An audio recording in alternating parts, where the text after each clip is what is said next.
three members of staff that have been working extremely hard over the last few weeks.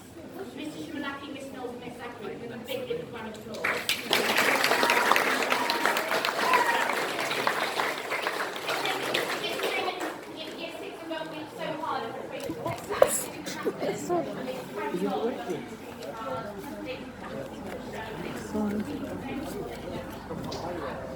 I know he was really upset about it today.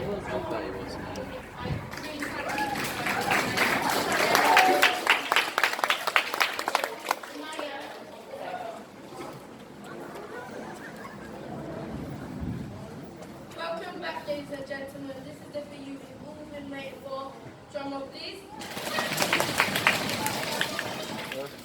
The graduation.